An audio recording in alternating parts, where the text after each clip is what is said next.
দলের সাবেক সংগ্রামী কেন্দ্রীয় সভাপতি সংগ্রামী জননেতা ডক্টর মোহাম্মদ রেজাউল করিম।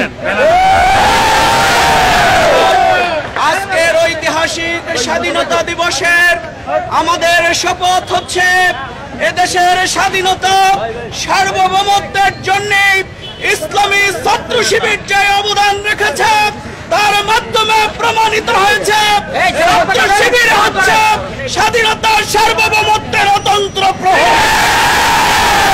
সুতরাং আওয়ামী লীগ স্বাধীনতা সার্বভৌমত্ব গণতন্ত্র ইসলামের বিরুদ্ধে আজকে যে ষড়যন্ত্র করছে ছাত্র শিবির রাজপথে বুকের তাজা রক্ত ঢেলে দিয়ে সেই ষড়যন্ত্র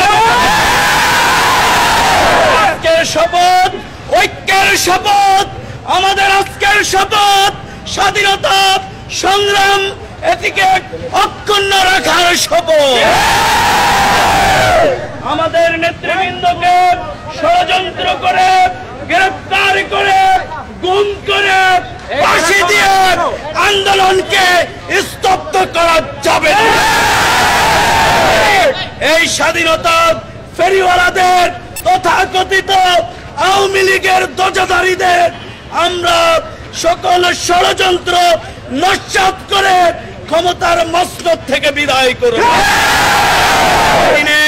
সকল আন্দোলনের সংগ্রামে ছাত্র শিবির যেভাবে সামনের কাতারে ছিল আগামী দিনে সেই ভূমিকা পালনের মাধ্যমে বিশ্বের দরবারে ছাত্র শিবির একক শক্তি হিসাবে আবির্ভূত হবে।